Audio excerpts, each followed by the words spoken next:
You can go a long way with that. And don't be in a hurry to fill up the stage.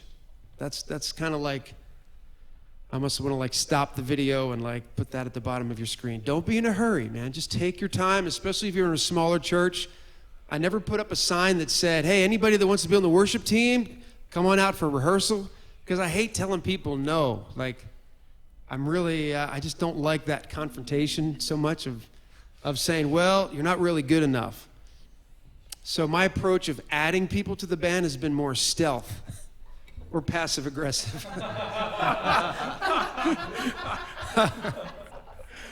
So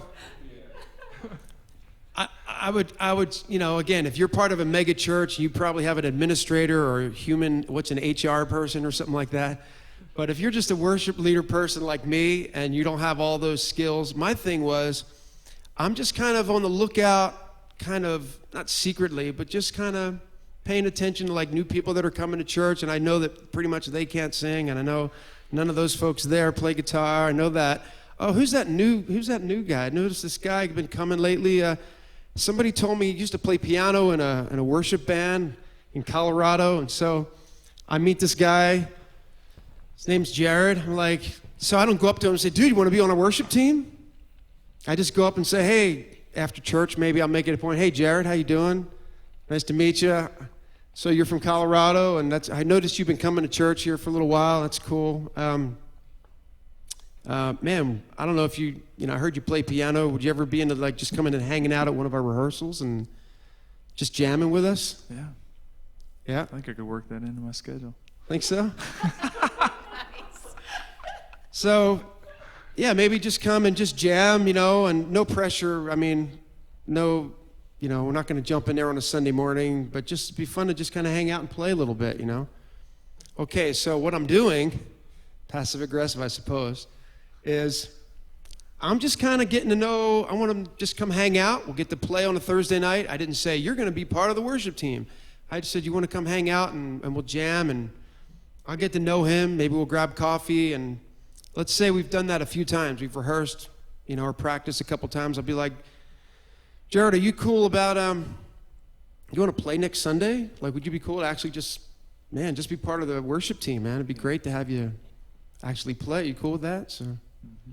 So let me hear a G chord there. Let me hear what you got. And so as soon as I add a keyboard player, I have to think about, all right, I may not, well, we still don't have a rhythm player. We don't have a drummer yet. So maybe as a guitar player, I'll still do pretty close to what I was doing, but we're going to add a keyboard, and let's just see kind of what happens here. 1, 2, 3, 4. Praises rising, eyes are turning to you. We turn to you, 'cause when we see you, we find strength to face the day. I'm just doing a short version of it. In your presence, all our fears are washed away. They're washed away. Hosanna, Hosanna. You are the God who saves us, worthy of all our praises. Okay, so there's a thing that's going on here. You may not have noticed, but at least it's very subtle. But I find myself as a guitar player wanting to back off. Instead of trying to carry everything, I'm thinking, well, I'll try to carry the rhythm, but I was muting the guitar a little bit instead of like, because I'm thinking he's already adding some chords. So I'm just kind of, and I kind of held off on the chords until the chorus. So there's a principle here that as we start adding players in the mix, we're going to all kind of pull back on our activity. And so it's like the whole idea of learning to listen and all that. So, man, don't want to put you on the spot, but Jared, you've been like on the other end where you've been like the keyboard guy, and then you add a guitar player or whatever. I mean, what's that dynamic like as soon as you add another player? You know, right. Does that change something that you're doing or thinking? Or same principle of like, I'll be kind of digging in on the rhythm more. But then when I add a guitar player, I can kind of just play together, let him carry a little bit. Maybe I'll fill in some of the accents or play more melodically, and he'll play more rhythmically. And like you said, kind of sharing the responsibilities. So if you were playing that song, what if we reversed it like Hosanna? How would you do that? Like if you were carrying the rhythm, the chords, and everything, how would you? Kind of simulate, playing like a strum pattern almost.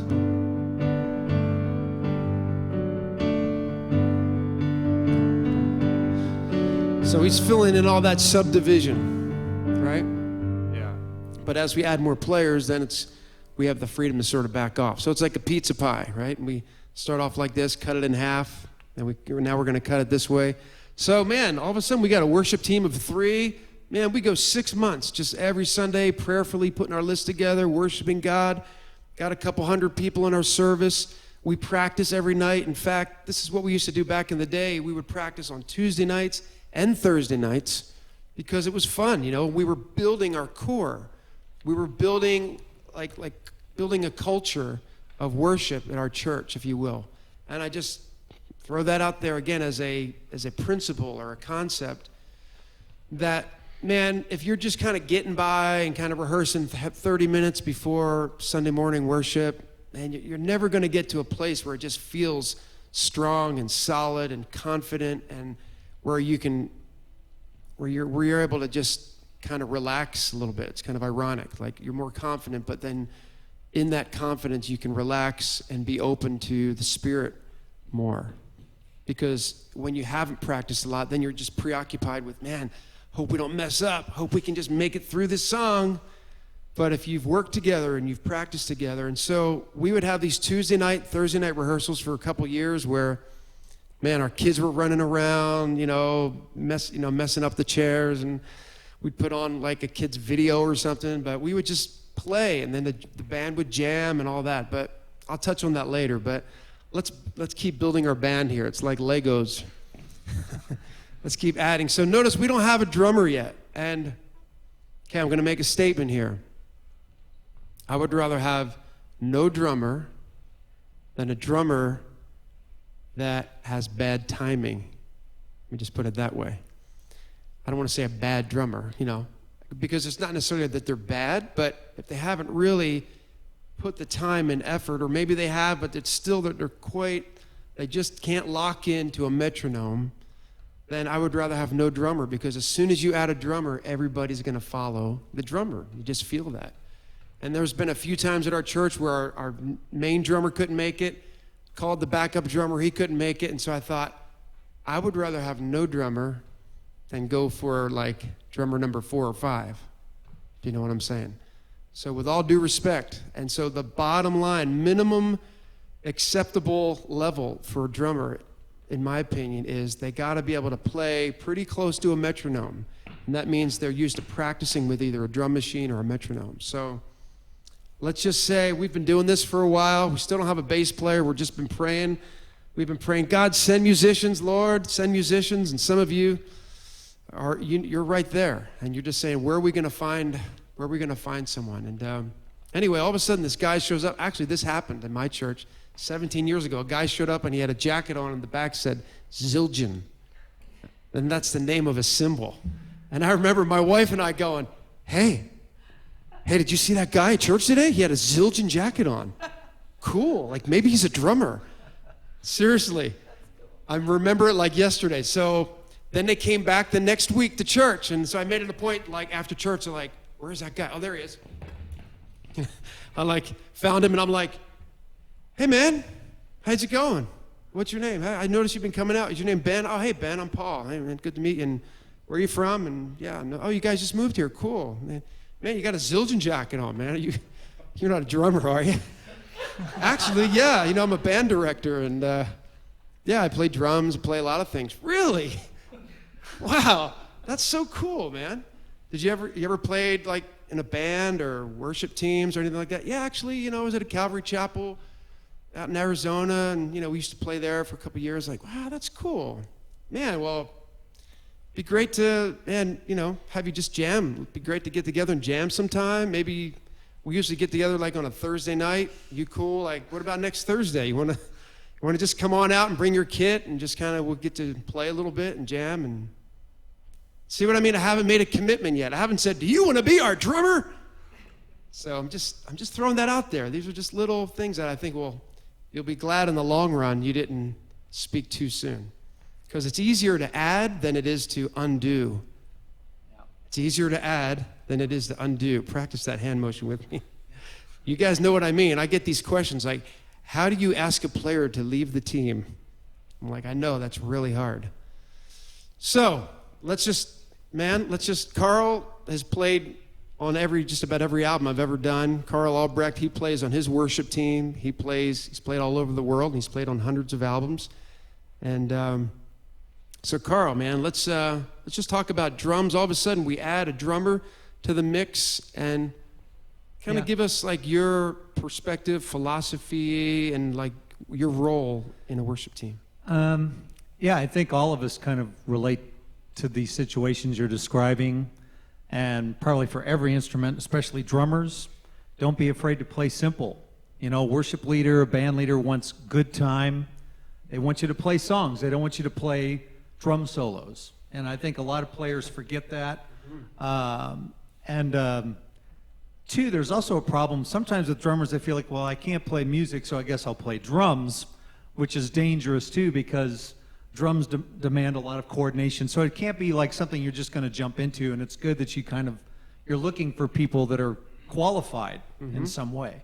And that's very important. So really, drummers, keep it simple, play songs. I make it a point, like you say, practice with the metronome every day. Even though I've been playing over 30 years, still have a rig set up at home, my drum loops, a metronome, working on the rudiments, working on books, working on lots of songs, and preparing for what's going to make a worship leader, singer happy.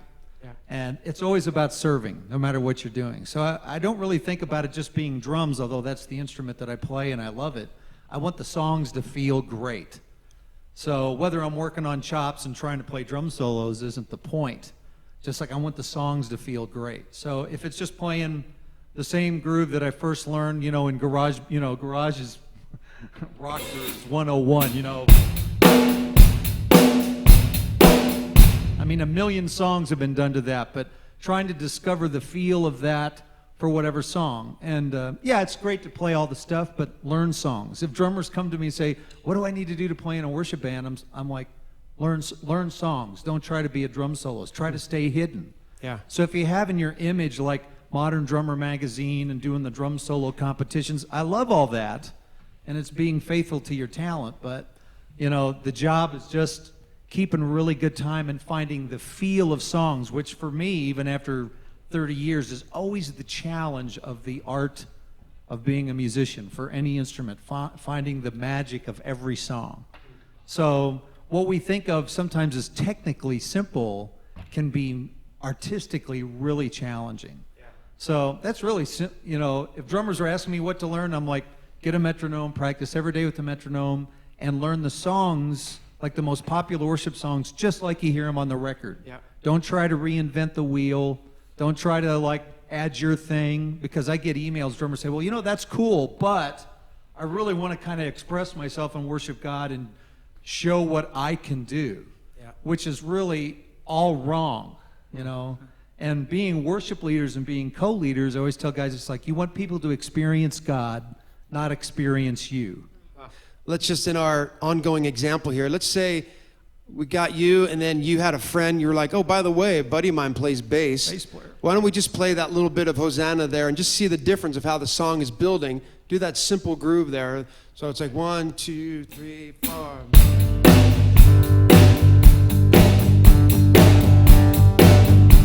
Just keeping it simple. Here we go. Good morning. Praise is rising. Eyes are turning to you. We turn to you.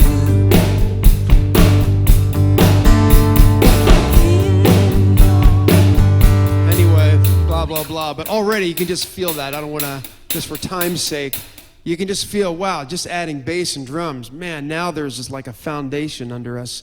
But yet we did fine for 6 months. We were fine, just keeping it small, keeping it simple, singing, worshiping God. No shame in that. No apologies for that. It's good. And then we slowly waited and prayed. It's like God sent a drummer, man. God sent a bass player.